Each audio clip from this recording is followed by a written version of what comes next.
Okay, we're back. Sorry about that, everyone. My computer decided to give game audio, or give audio from the stream, just because it decided it wanted to. So I apologize for that. We should be good to go. Alright. As a quick refresh, Shovel Knight, very popular indie side-scroller, has DLC campaigns featuring some of the boss' playable characters. Plague of Shadow is going to put the protagonist as Plague Knight, a scheming alchemist with a love for explosions. Plague Knight plays pretty technical, which I'm going to get into as soon as the run starts. I'm remaking this file for effect. I want to just make sure you know that this cheat code is allowed by the community. It's only going to change my character's color. I am ready to start. So, I'm guessing we're good to count down? Alright. Yep, go ahead and give a countdown. Alright, I'm going to get started in 3, 2, 1, go. So, right as I start the run, I'm going to be skipping cutscenes, and you're going to see these guys do something pretty cool. They're going to throw a bomb, start flashing, and then they can do some cool mid-air jump. Plague Knight can also do that. This is the color code I used, by the way. The cheat code made me pink and blue. But this is bursting. Bursting is huge. What it does is it flings you through the air at a very high speed. To make this more effective, what I can do is I can use my double jump, Plague Knight being the only character currently playable to have a double jump. And that will help me stay in the air longer, because I have burst speed basically as long as I'm holding the direction I initially bursted in the air. So, it's just the best way to get moving faster.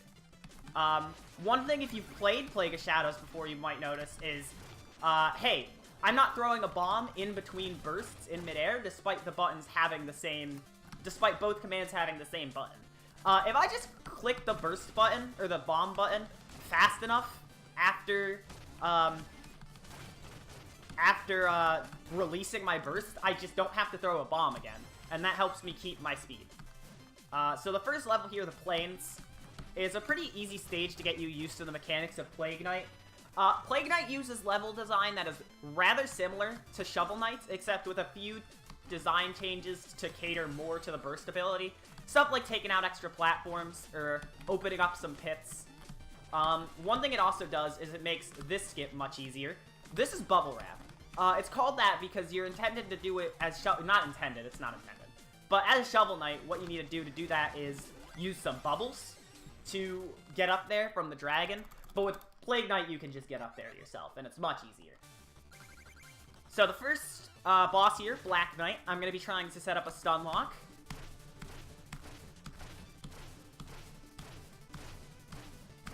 It looks just like that. I have to get him against the wall, stand at the correct position, and then throw bombs at such a timing so that he starts to run right, but then hits the wall and turns back left before the bomb hits him. That way I knock him to the right instead of knocking him closer towards me. And if I do it right, he won't be able to move.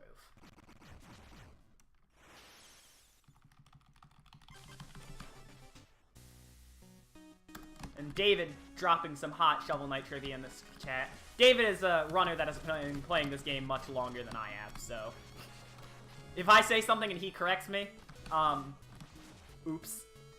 The village here is a stage that usually you only have to visit for a little bit, but as Plague, you have to be here a little bit longer, because below the house to the left is your secret base.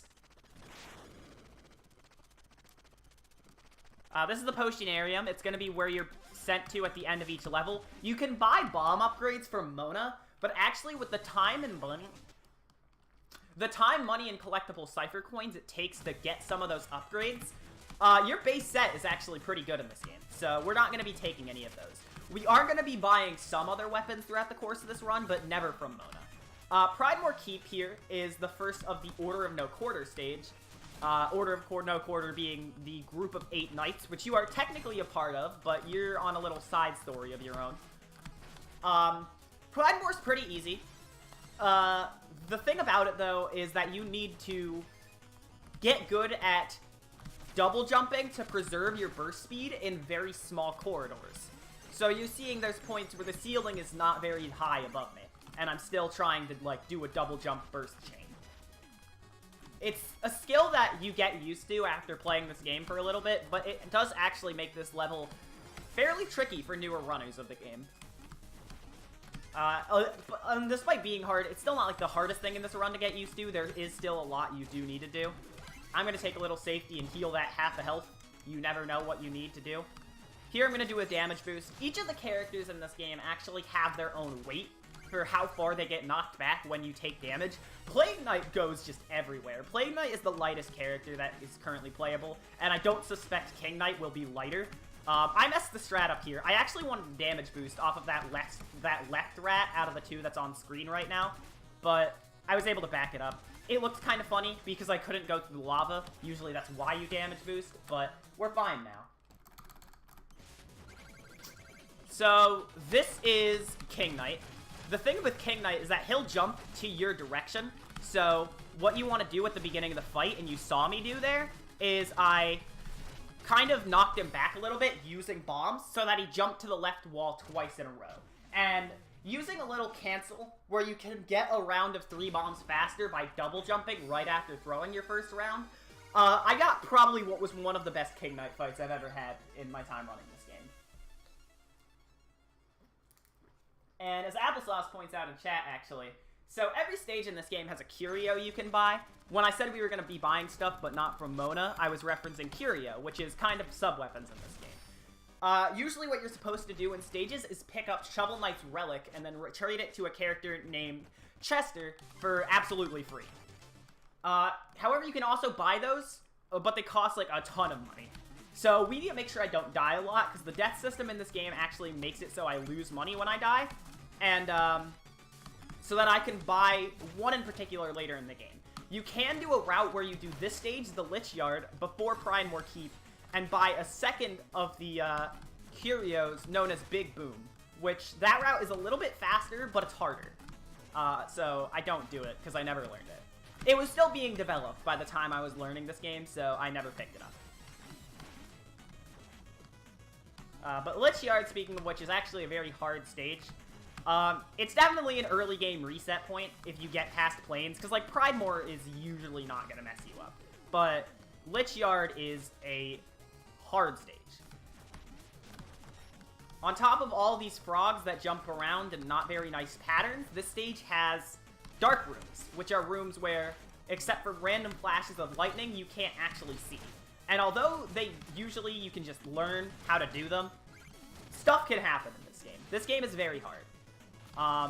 Despite me thinking that Plague of Shadows any percent is probably, like, the easiest category between all 3 currently released playable characters, it's not easy. Like, it says something if I think this is, like, the easiest way to run this game. But moving on to the end of the stage soon here, I'm gonna be grabbing this checkpoint that it wastes. Oh no, okay, you know what? I'm gonna go back for that. I'm sorry.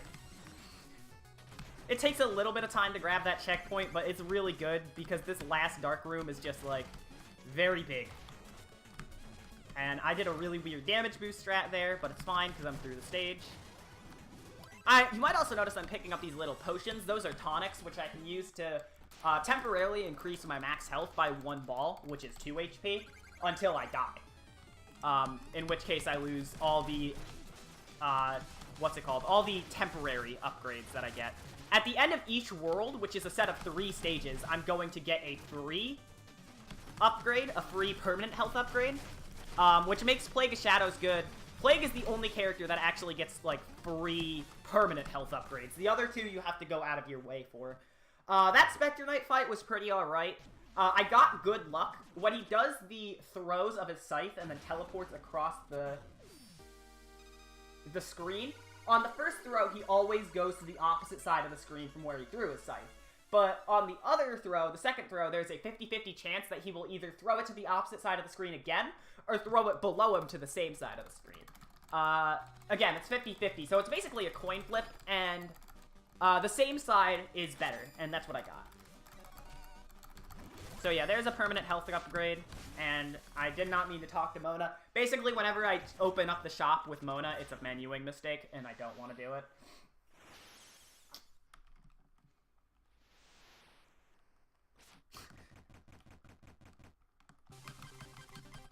So coming up now, we're into World 2.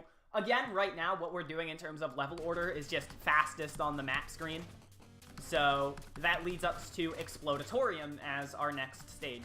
For those that have played Shovel Knight, you might know that this is originally Plague Knight stage. So this is the stage where Plague Knight shows up in the main game. So it's going to be interesting when we get to the end of the stage. Because we're not... Because this is my house. That being said, things are still trying to kill me, like exploding rats. Very dangerous enemies. And I'm taking a lot of damage right now. Two things I need to watch out for are, one, I actually don't want to be at the most amount of health ever throughout the later half of the stage, although I do want to not die, obviously. That's a good thing to not do. The other thing I need to watch out for are those pot lids that you just saw me deal with in that past few screens, and I just messed up right there. Those are global cycles, and so I need to play the stage, like, everything I do in the stage determines how those cycles play out for me. Fortunately, you can go over the most major screen for them, but they're still kind of mean. And then here we have a mini-boss in the Alchemeister.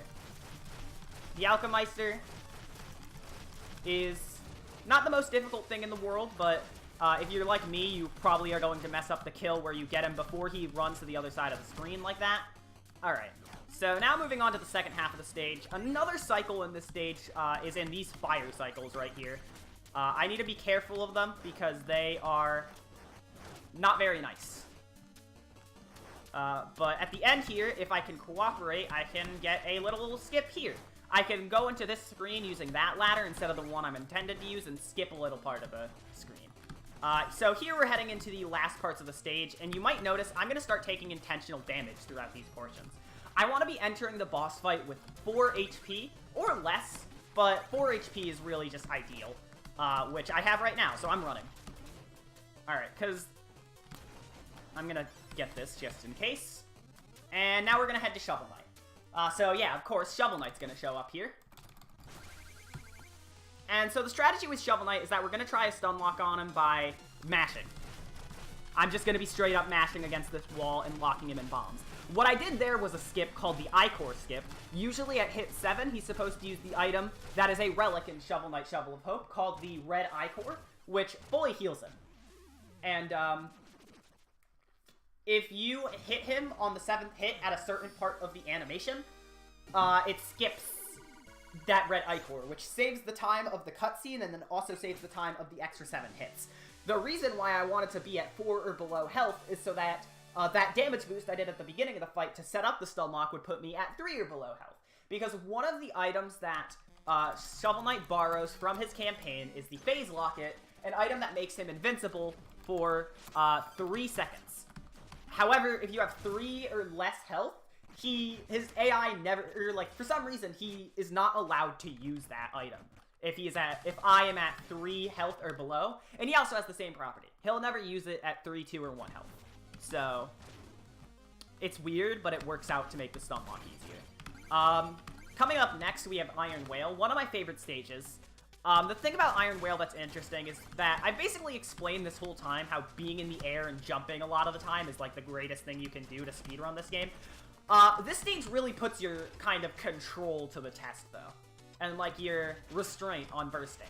Because not only are there spikes a lot on the ceiling, but also in water you fall very slowly. So, you can't get any...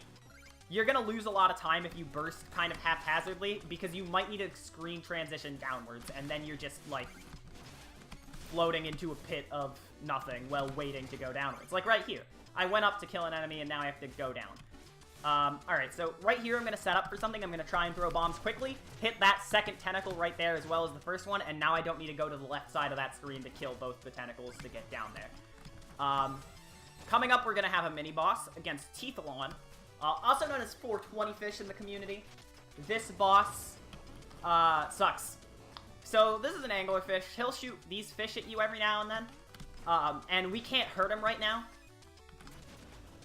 What we need to do is wait a little bit for this auto-scroller portion to end so that we can open his weak point. Once we do that, I'm going to be trying to get him in one cycle where I'm going to try and hit him all 12 times before he goes across the screen.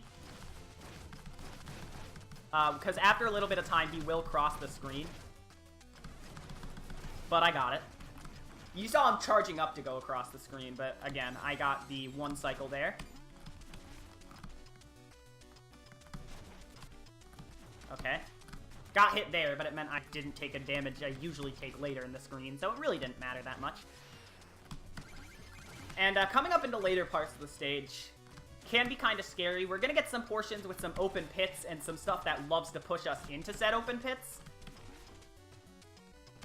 But I'm going to just be flying over it because that's what you do when you're playing Knight, really. I got something good there where the Knight just kind of fell into the pit there on its own free will. And then here, I'm going to do this. I'm just going to ride this missile because doing burst strategy here is kind of dangerous. Although you can burst better in midair when you have water, it's still kind of scary. I'm going to take that health that's free right before this boss fight. And Treasure Knight is something. Treasure Knight's kind of luck-based. He has a few different attacks he can do at points in the fight. The one thing I don't want him to do is this. That he's doing right now, where he goes up to the top of the stage and starts attacking from there. This is a really bad Treasure Knight fight.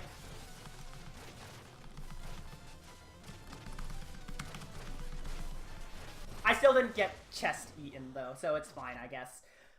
One thing you want to make sure you do, in terms of also getting him on top of the screen, is that you want him to, not... What am I trying to say? You want him to not die while he's on the top of the screen. Because if he dies on top of the screen, you have to wait for him to fall all the way down the screen. Which usually isn't that bad, but when you're underwater, it can take upwards of a second just because you killed him in a bad spot. So going on to the next stage, here we're going to do the final stage of World 2, actually. Also, I might as well explain this before I go into Lost City. That guy you see on the left of the map, Reese, is one of the wandering travelers in this game, which you may remember fighting if you played this game. They actually can only go to certain parts of the map based on file timer. So how long you've had, like how long that specific file has been played for. So we actually are fast enough to where that guy, all the travelers are on like a map setting where they will never interact with us. So we will not have to fight any wandering travelers throughout the point of this run. But Lost City, right here I'm doing something called Beetle Skip. I'm supposed to ride this little beetle guy to get across that lava pit screen, but I can fly over it with a certain specific set of movements on certain specific set of places.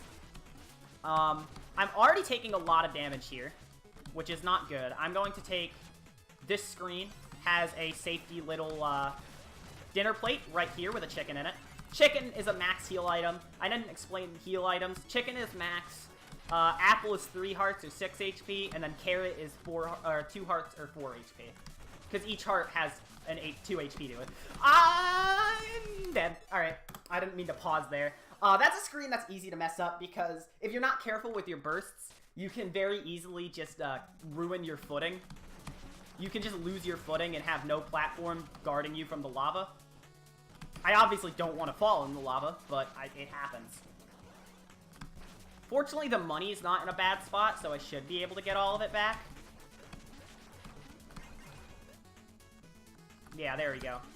And again, that's good because the sooner you can get money, the more money you have, the better. I'm already actually technically at enough money to get the first of the 2 items I'm going to buy, but, you know, always good to have more in case I die in that stage, because, trust me, the stage coming up after this is way harder than this one. But we're nearing the end of the stage, so, actually, which is nice. I'm going to do a damage boost to this guy like that. You can burst through him. When you burst, you actually have a little bit of invincibility frames, like, to go through enemies with, but it's not too many frames, and with guys like pretty big hitboxes like that, you can still kind of mess up the strat. And if you mess up what you're doing there with the burst strategy, you're getting sent straight into lava. So coming up, we're going to do Mole Knight. Mole Knight's a pretty easy boss. I want to make sure on all of these dives I try and get 2 bombs in here. The main thing about Mole Knight is that I want to make sure I get the kill before a certain attack happens. That was actually really good. So, once Mole Knight digs underground, they'll take a few seconds to make a few dirt piles, and then once you get him out of the dirt piles, he'll start doing this attack where he becomes invincible.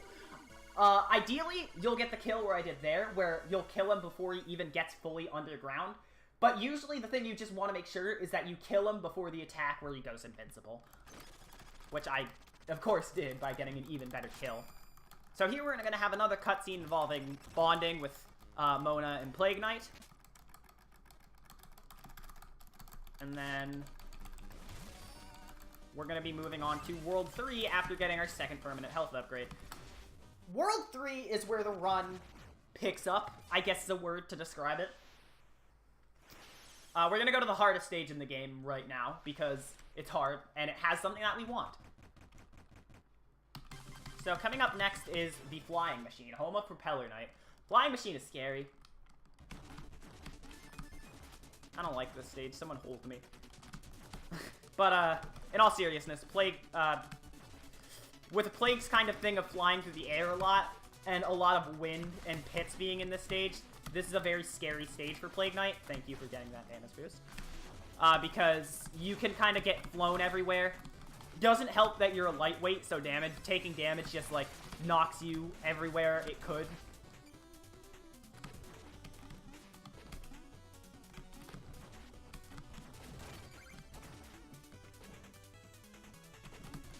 These green enemies move randomly in an attempt to push you into spikes and stuff like that with their wind pushing. You want to hate them. And you do hate them. But they suck, and you want to make sure they're not in your way at any point ever.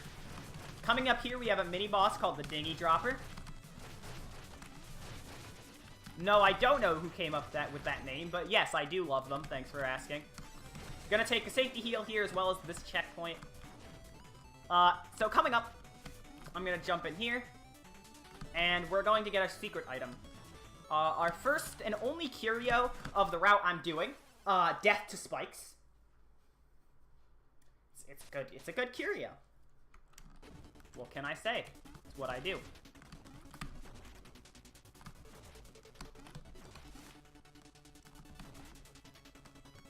This is why I grabbed the safety checkpoint, by the way. There we go. That's what I wanted to happen. And now we're going to talk to Chester, who for 9,000 gold is going to sell us the Staff of Striking. So, the Staff of Striking, our first curio, our first item that's going to use the power, or magic bar at the top of the screen, is really good for Plague because it's the best thing he has in terms of, like, a melee weapon. Because, you know, bombs. Not ideal melee situation there. And sometimes you really just want to do melee damage to bosses. Shovel Knight's better with this. He has a freaking shovel. Yeah, you see these green guys and why I don't like them? This is why. Please just die so I can get across the screen. Alright. But yeah, the Staff of Striking does that. It's just a little slash for us. The power bar is interesting. So it always regens on its own. But if it runs out, there are little containers you can pick up to make it refill faster. And if it runs out, it'll turn red, and you won't be able to use any magic until it fully replenishes. You'll know you're about to run out, because when it's about to run out, you'll see the bar turn orange like that. So it's a good way to just, like, it's good to make sure you gauge your power to make sure you don't run out of a magic item that you really want to use. Getting to this point of the stage, the fans are on cycles. Once again, global. Not these ones, like right here, but the ones that don't move are, like, these ones. And, I died at a certain point in the stage, so these cycles aren't as crazy as they usually are, which is good. Alright, let's go onto the screen, please. I probably messed that up. Nope, okay, I got that. That's a really hard strat that I don't know why I go for, because I haven't, like, actually taken the time to learn it properly. But, I mean, I got it, so,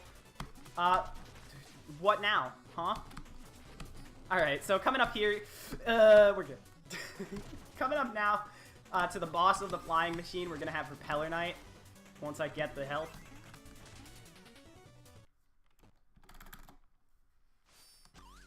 So, Propeller Knight, when he's standing like that, with, like, the little lance up in between these, lunges, he is fully invincible to projectiles, like bombs.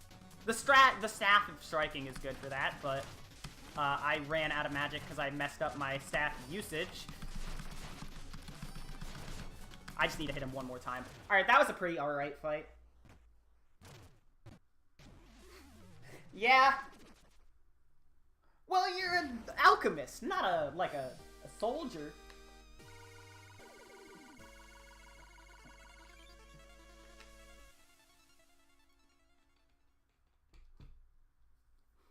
Alright, so that was Flying Machine. Only one death on Flying Machine is good. Usually you suffer way more than one death. But coming up, we're going to have a rematch with Black Knight. He's going to pop up. Unavoidable. This is basically going to be a harder version of the first fight, where the stun lock's going to be more specific. However, with the Staff of Striking, we actually do have like a little backup method I can do for the stun lock if I mess up the main one, which I'm already can tell you I'm going to. So, a strategy I can use here is I can try my hardest. Okay, can I get this now? Something like this. I can kind of combo in between hits of the Staff of Striking and the bombs, like a aerial bomb throw that's angled downwards. Sometimes you're an idiot and you forget your magic. It's fine. Sometimes he jumps behind you and laughs at you because he has nothing better to do at this time. This fight is actually, like, really hard. I mean, it's probably not when you know what you're doing, but if you mess it up quickly, it's hard to lose track of what you're doing. And especially when you mess up the stun lock, he can be hard to trap back. But that's the fight. It was pretty slow. But coming up, we have our next stage of the run. Mona is replaced with Percy because story, I guess. Percy's a horse, just like Yoshi. On a more related to this game, though, we're going to go into the Stranded Ship, which is kind of like our ice level. It is a lot like an ice level because it's very cold, and it's also very cold. By that I mean it's an ice level, so it's going to be cold, and that this is actually one of the meanest stages in the game. A lot of opportunities here for like safety or like just dirt digging have a lot of bombs hidden within them and can be very hard to, you know, not accidentally take more damage than you want. And also, a lot of these enemies actually will deal 1 full heart of damage as opposed to the normal half a heart. So, it's a very scary stage because you're never safe. Just to put it bluntly. That being said, there is a fortunate part to it where a lot of the spikes can actually be covered up by this weird droppable snow stuff. I don't know why or what it is, but it helps you not fall on spikes, so I'll take it. But yeah, as you can see with my health going down, everything does like way more damage in this stage than you want it to do to you. Can I go down the ladder? There we go.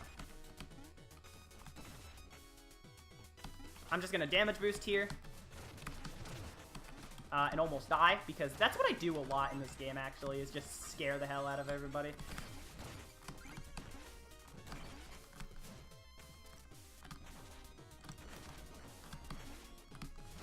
That's why I go for this strat. Alright, yeah, this screen is really scary, because these enemies we like to call the Hammer Bros.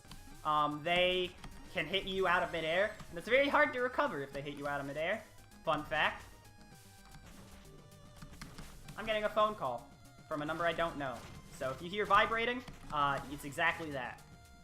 I'm just going through this little part of the stage, though. Not much is happening. I just hit the decline button with my pinky while moving with my thumb. So please call me cool stuff, because I'm about to... How did I not die there? That's something you can do, is you can throw bombs to kind of stall yourself a little bit in the air. This also works with staff strikes, but if you feel like you're gonna mess something up, you can kind of throw bombs and wait for the hand of love to save you.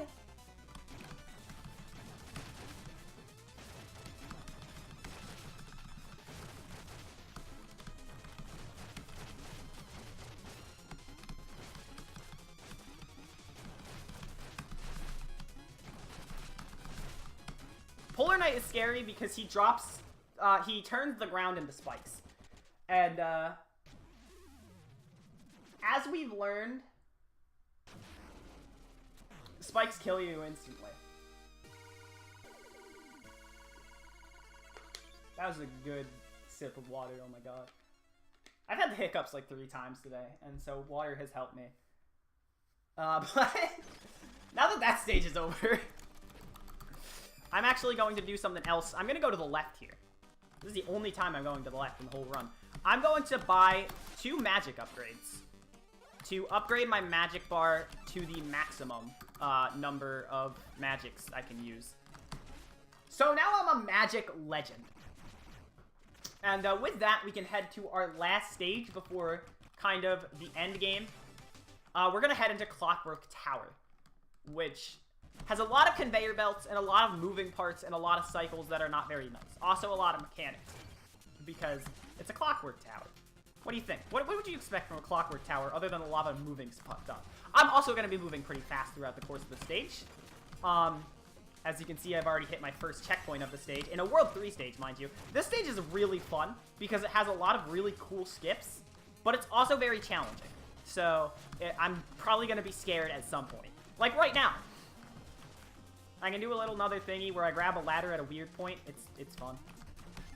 The main thing that scares me about these stages are these little rocket knife daggers. I think they're rocket-propelled daggers or something.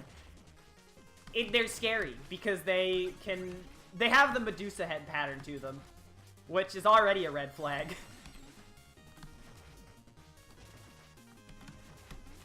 But here I'm going to be trying to do a skip. So this is not a conventional auto-scroller, but what happens in this section is the game tries and, like, uses these platforms to, like, you have to ride the platform over spikes, basically. But using a good set of damage boosts, you can skip all the spikes and just go, like, over them without having to use the platform, and it saves a hefty bit of time. So, it's scary, definitely scary, but it's doable. We call them Tolus. I guess the propeller daggers hate anime now. Shout out to Tolu, by the way. The anime master. But this is not an auto-scroller we can skip, because instead of just being a moving platform, it's a moving screen. So we can't, like, go faster in this, because the loading zone to the next screen won't load until it stops the auto-scroll entirely and we make it to the end of the screen. So, if you have anything to say, now is the best time.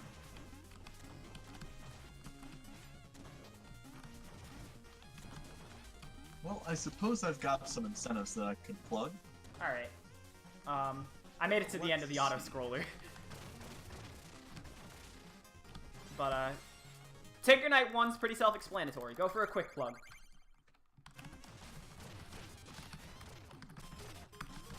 Well, the next upcoming incentive is going to be tomorrow around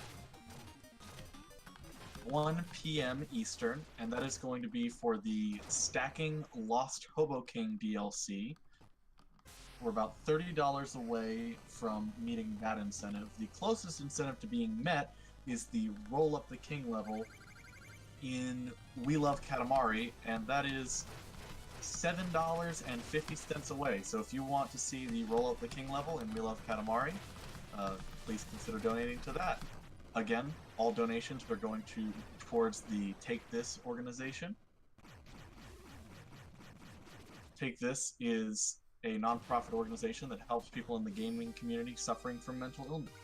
So, if that's something that you would like to donate money towards, please click the donate link right there. Nice. Alright, back to you, Laurie. Alright, so a quick rundown of what happened in that boss fight, because I have a long-ish cutscene here. In the first phase, actually in Plague Knight, due to the how hard it is to hit him with bombs sometimes, he actually has half defense compared to other campaigns. And then in phase 2, I had to manage my magic meter to not run out after the first kind of wail on him when he charged to the right. Because that way I was able to recharge magic for a little bit and actually not have him charge to the right twice. And I'm going to warn you now, this stage's background is going to kill the bitrate, so I'm sorry. But this is the Tower of Fate. We're headed to the final stages of the game. And this is the entrance. So, If this game has felt like Mega Man at all to you, this is the Dr. Wily stages. It's going to throw everything we've seen, lots of obstacles from the past 8 stages into one huge kind of gauntlet type of stage where it's very brutal and very easy to mess up and die. I made it to the first checkpoint, though, which is good. This checkpoint involves moving crushers, which you might remember from a stage. I actually don't remember where these things come into play. Probably Clockwork, if anything. Welcome to game knowledge. But here, in this stretch particularly, I'm going to be trying to do some pretty interesting movements to skip some cycle that the game usually wants you to do, just like that. Coming up to the next checkpoint here. The background's not going to be as visible for a little bit, so it might look a little bit better here. By the time we reach the end of the stage and it brings back the dark room mechanic from Spectre Knight stage, the Lich Yard, we're going to go to, like, bitrate death city. But, until then, let's keep ourselves sane. And, move on. Oh, my... Okay. Okay, I messed it up anyways. I was almost ready to do a really good save there. But, yeah, that happened. There's, like, a really tiny diamond you can reach. So, yeah, this is where the stream's probably gonna lag a lot. But it's a dark room. I'm basically just trying to do the same thing I did in the Lich Yard, where I know where everything is already, so I'm just trying to act like it's not dark in here. I don't really need this health because I just died, so I got full restored, but I'm going to take it anyways because sometimes you have to damage boost off of that Jawa before Black Knight. So, this is the third and final fight against Black Knight in the run. There I got a skip. He was gearing up to do an attack where he teleports a bit, but if I hit him before he could start teleporting, he won't teleport at all. And I rarely get that, so I'm very happy I was able to that time. Here he's going to start throwing some meteors up into place. And I'm going to not want to deal with them because they're annoying to deal with. So yeah, that's what this is what the teleport looks like if I messed up the skip.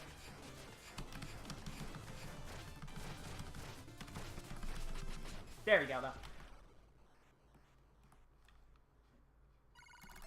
I do not need to pause there. I need to start mashing enter later. Alright, around here. Something good that I did in this fight is I actually killed Black Knight on the right side of the screen. Because if you do it on the left side of the screen, you have to wait for that door to open and then watch Plague slowly walk all the way over to the other side of the screen. But if you kill him on the right side, he'll just walk right in the door without any further interruption.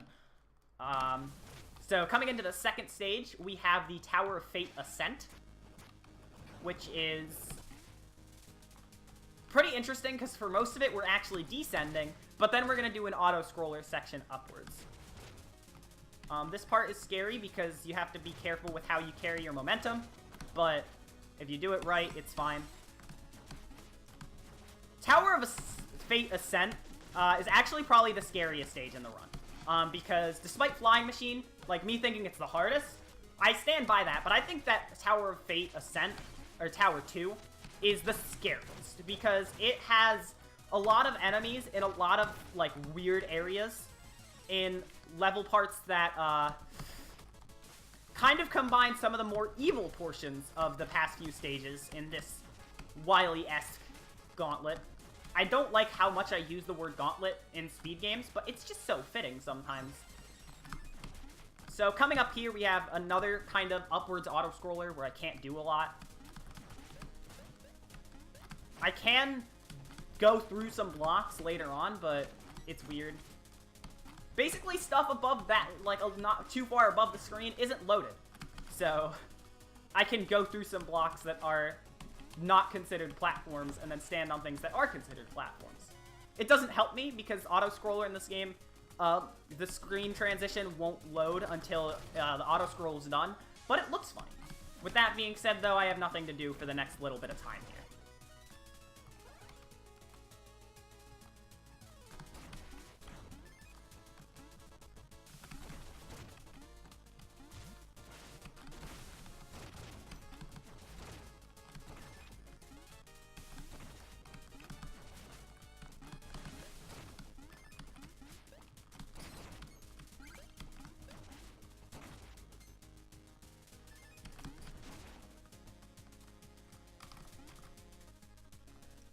There's just a small example of going through walls, by the way.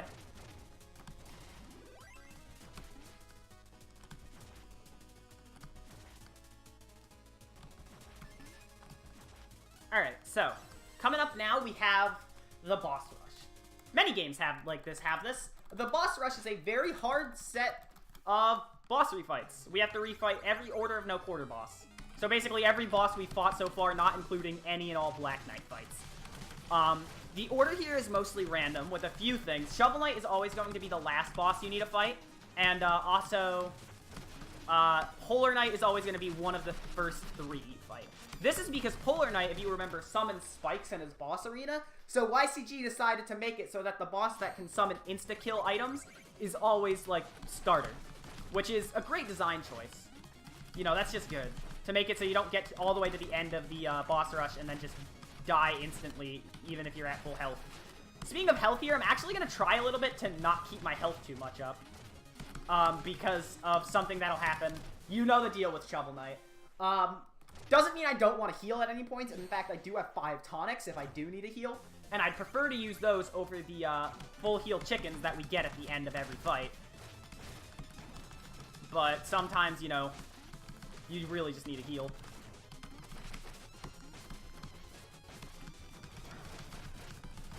Because this can be scary.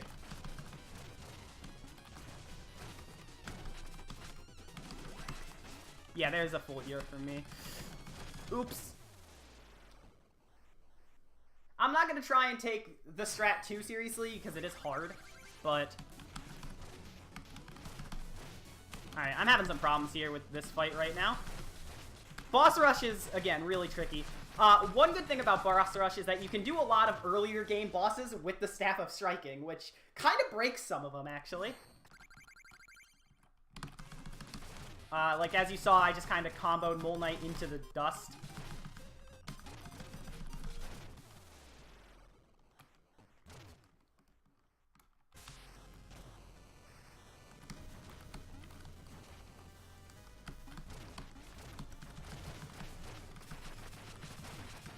And I messed this fight up. Yeah, most of my boss fights have been pretty alright, but this boss rush in general has just been not going very good for me, so... Oh well, happens. You know. One good thing is that I'm not starting Treasure Knight. Oh, we still have Propeller Knight, Newton. Okay. Yeah, I'm just gonna take the full here, I guess, before the end of the boss rush. So you guys are gonna see the Phase Locket in action once I get to fight Shovel Knight. One good thing about this refight area is that this guy can't explode the floor, because that would be rude. So it becomes a bit easier to deal with. Treasure Knight, I wasn't standing directly in front of him when I started the fight. I was pretty close to him, but not directly in front of him. So I didn't have to, like, watch him move an extra little bit in his intro animation. So, so that he could not, like, cheese the fight as soon as it started. Which is good, you know. Again, just good game design choices by YCG. And coming up, we're going to have Shovel Knight. I almost said Blue Man because we like to call him Blue Man. But he has a similar thing kind of to Black Knight 2, where you can kind of just do a bomb, aerial bomb into staff combo. Obviously, it doesn't work as well here because at certain points he'll use the Phase Locket, which will make him temporarily invincible. You see it now. Also, he can deflect your bombs with his shovel, which you don't want him to do, but he will do. Once he gets to 3 health, though, he can't do it anymore, so I can just finish him off. That was pretty alright. Most of the bosses in that boss rush, not very good, but, you know, that one was alright. So at the end of this, we're going to have a little cutscene, and then we're going to be heading on to the final stage of the game.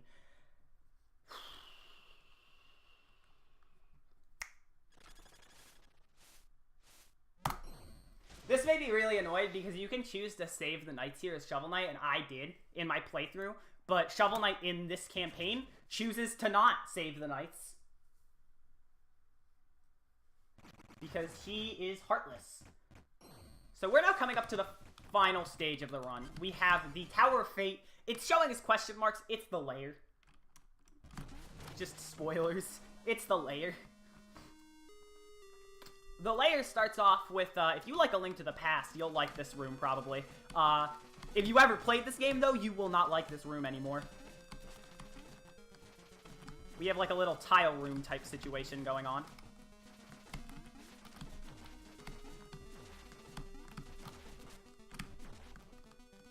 Alright, and then after that...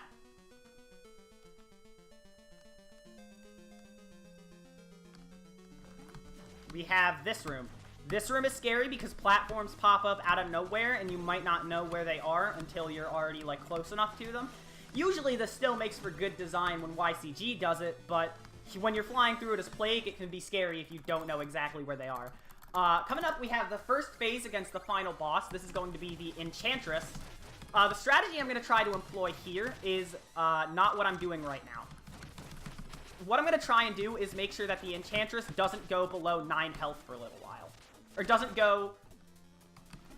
take 9 hits for a little while. So right now I've done 8 hits, and then when I do this attack, I'm going to go over and just start spamming the Staff of Striking. This is just to get a lot of damage on pretty quickly. And then usually what you want to do here is go under the stage. Not like I'm doing right now, because I've kind of messed it up a little bit, but I did manage to recover, and should now almost be good to finish the fight. I just need the Enchantress to go back up like that. Alright, so the incentive was met here. We have two more phases of the final boss before the game is over. I met an incentive, though. So I put an incentive here for a fun little Easter egg in this upcoming boss fight.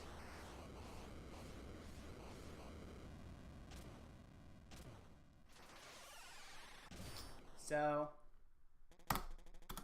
I'm going to mash through this text. I have to mash through more text. There's so much text in this part of the game. So this is Plague of Shadows. Plague of Shadows is usually kind of like a recreation of you, and it plays a lot like the Shovel Knight version of the Plague Knight fight. So like when you face Plague Knight in the Explodatorium back during Shovel Pope. However, because of the way that this works in the story, which I'm not going to claim to understand, you could actually not do anything during this fight, and you'll be fine. And then after a little bit, the fight will actually end itself. It's a little bit slower to do this than the normal kill, but it's a funny little Easter egg that I like to show off at marathons when given the chance. There we go. Once we see that text box, we can end the fight. And now, we're on the true... Okay, so time's gonna be really soon, as a heads up.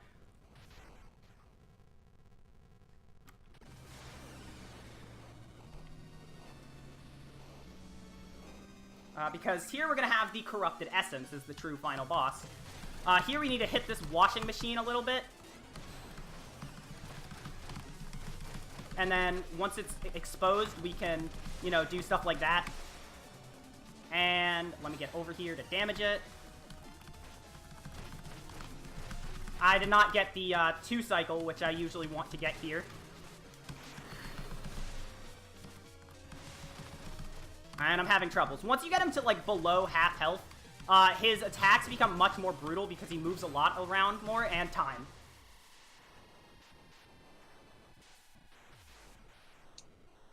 And that is a 47-46. 47-40, oh my god.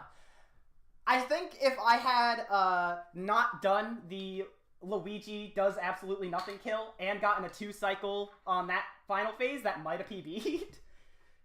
Because my PB is a 47-25. Oh, wow. And I think this had 2 deaths, which I don't know if my PB had any deaths. So this was a pretty good run, I'd say. Congratulations. Yeah, that was a lot of fun. Shoutouts to the community, by the way, because they somehow, like, this is a community that can not only make this game, this very difficult, punishing, challenging game, not only, like, easy to play, but they're so welcoming. They're so just welcoming, and they're a great group of people to be around that I sometimes just want to run the game to talk to the people sometimes. Like, it is a great community, and it is a ton of fun to run. Is a little bit of luck in there, but what's a speed game without a little bit of luck, I'll tell you. It's a it's a gruelingly hard speed game.